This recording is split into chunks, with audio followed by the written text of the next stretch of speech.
Good day, everyone. My name is Dayan Bitode, and my report is all about contingency theories.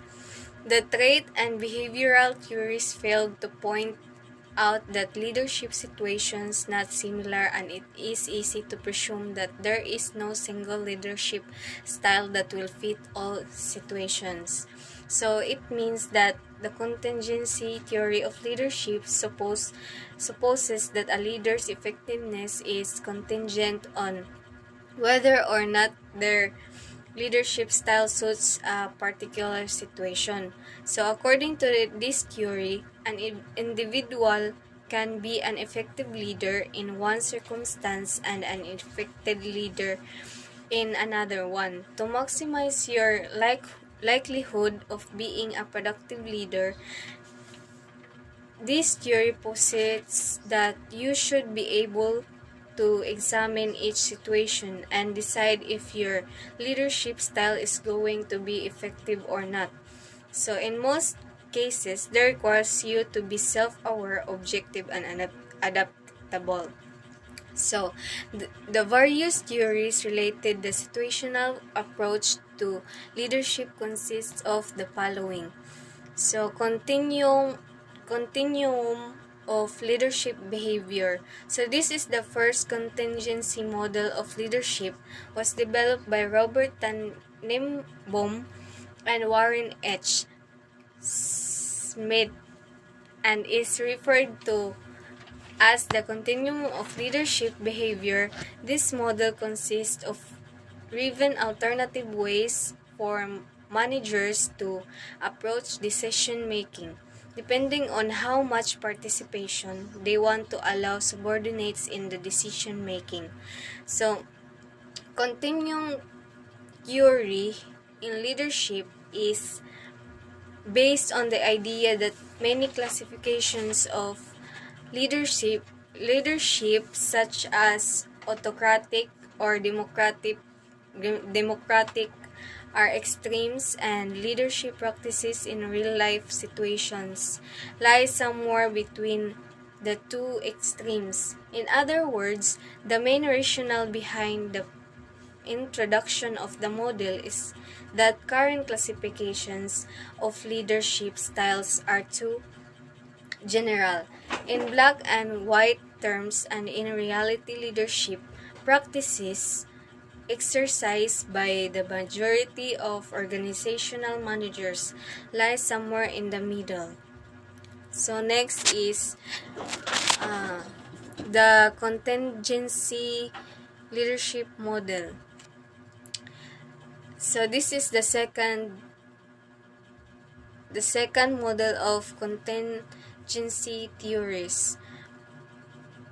This model developed by Fred Fiedler, which proposes effective group performances, depends on the proper match between the leader's style and the degree to which the situation favors the leader.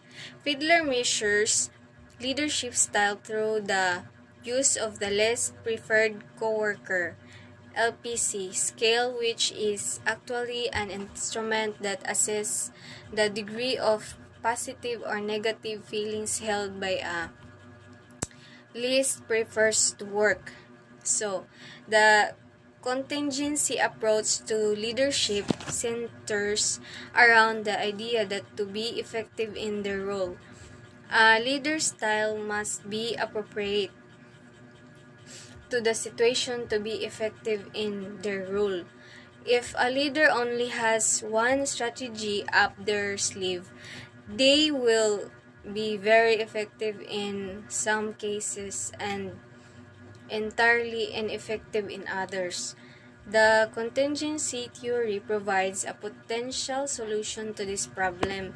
Practicing the contingency leadership style involves examining the situation first, then adjusting your response as a leader according to that context, or changing the person in charge of leading to best suit in the situation. So that's all. Thank you. Good day, sir, and good day, everyone. I am Jeremy Morano Castañas, BS Agribusiness 3A, and I am the reporter of this topic, leadership.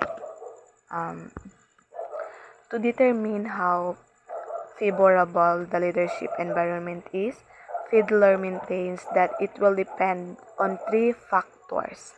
Number one, leader-member relation. Isa ni siya ka degree of confidence. Kung kibali sila, followers, naa ba sila confidence sa abilidad o decision sa ilang leader, trust, unya, ikaw as a leader, dapat masaligan ka sa imong mga followers o dapat na kay respeto sa imong mga followers. Number 2, task structure. It refers to how well defined and organized the tasks assigned to followers are. Kung ang task structure is high, that is clearly specified ug dali ra masabtan. So pasabot ani si follower kabalo na siya kung unsa ilang buhaton, unsa nila pagbuhat, when and in what sequence it is to be done, and what decision options they have. Number 3, possession power. Kung si leader na siya strong possession power, the leader will find it easier to perform his job. Kung taas ang possession power ni leader, dali ra para sa iya ang pag-influence sa iyang mga subordinates. The most favorable exists kung naay good leader-member relations, taas ang high structure ug naay strong power. The path goal model. This is a leadership model developed by Robert House and Terence Mitchell that states that the leader's job is to create a work environment through structure, support, and rewards that helps employee reach the organization goals. The path goal model nag-state diri ang trabaho sa isa ka leader is to create a work environment pinaagi sa structure, sa supports, o sa rewards para makatabang sa mga employees nga ma-reach ang goal sa isa ka organization.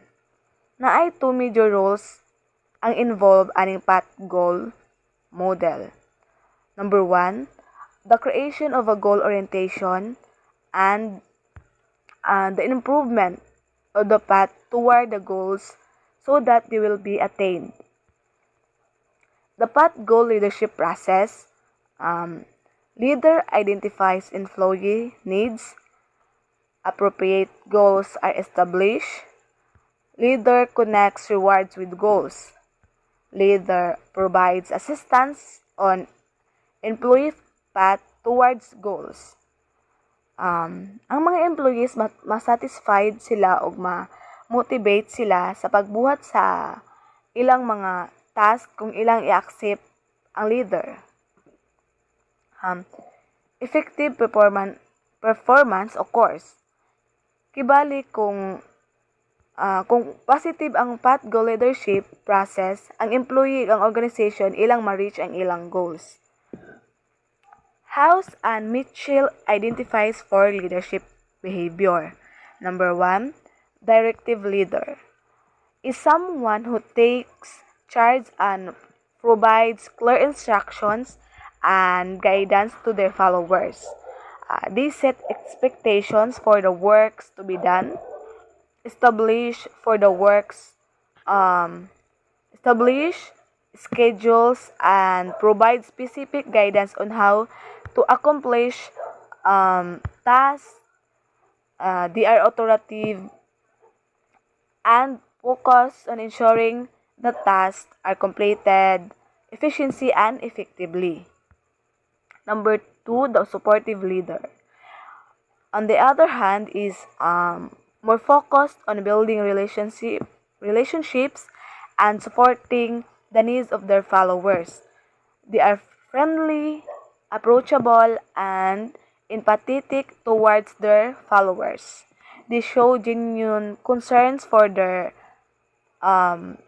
well-being, provide emotional support, and create a positive work environment. Number three, the participative leader is someone who values the input and opinion of their followers. They believe in involving their team members in decision-making process and actively seek out their suggestions and ideas. Number four, the achievement-oriented leader is highly ambitious and sets high standard for their team. They motivate and inspire their followers to perform at their best and continually strive for excellence. They set challenging goals, encourage innovation, creativity, and provide the necessary support and resources for their followers to achieve those goals. The Hershey Blanchard situational leadership theory, developed by Paul Hershey and Kenneth Blanchard. The situational leadership theory, or SLT, suggests that a leader's style should be determined by matching it with the maturity level or readiness of each subordinate. Readiness consists two concerns. Number one, job readiness or task competence.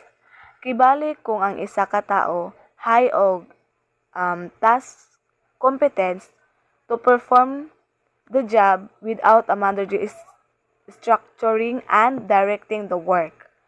Psychological readiness or commitment. Commitment, a person who has high commitment has the self-motivation and desire to do high-quality work. Based on the foregoing, subordinates may be classified as follows: those with low competence and low commitment, those with low competence but with high commitment, those with high competence but with low commitment, those with high competence and high commitment. Thank you. Good day everyone. I'm Hasil Costan from BS Agribusiness 3A, and now I'm going to discuss the four leadership style. Number 1, directing, style that is best for low follower readiness. The direction provided by this style defines rules for people who are unable and unwilling to take responsibility themselves. A task-oriented style in which the leader takes an active role in setting clear objectives and ensuring employees follow through on them. And number 2, a coaching style, the best for low moderate follower readiness. This style offers both task direction and support for people who are unable but willing to take task responsibility. A coaching style takes an individual approach to recognizing and cultivating the talents of each team member while simultaneously directing everyone toward a common goal. And number 3, a supporting style that is best for moderate to high follower readiness. Able but unwilling followers require supportive behavior in order to increase their motivations by allowing followers to share in the decision making. This style helps enhance the desire to perform of tasks. Supportive leadership involves building trust, inspiration, and helping colleagues overcome the challenges they encounters. Leaders looking to be more supportive of their team should try to encourage teamwork, pay attention to members' relationship, and also show a commitment. Number 4, a delegating styles that is best for high readiness. These styles provide little in terms of direction and support for the task at hand. It allows able and willing followers to take responsibility for what needs to be done. Delegative leadership, referred to by many as laissez-faire leaderships, is a least intrusive style, where a leader delegates tasks and initiative to individual team members.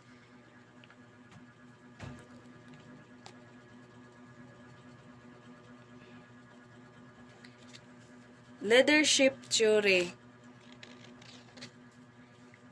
Leadership theory developed by George Green.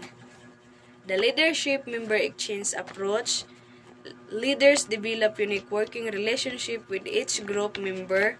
Leaders and their follower exchange informations, resource, and role expectations that determine the quality of their interpersonal relationship. Normative model, also known as the leader participations model and decision-making model of leadership, and this model developed by Victor and Philip Yeton.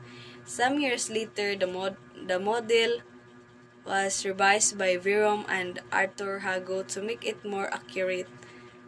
Normative model, number 1, autocratic one, the leader individually solve the problem using the information already available. And number 2, autocratic 2, the leader obtains data for subordinates and then decides.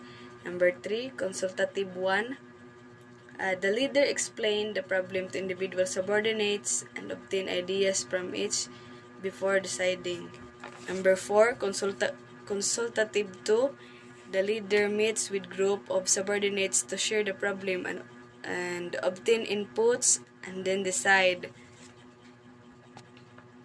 Number 5, group 2, the leader shares problem with group and facilitates a discussion of alternative aiming to reach a group agreement on a solution.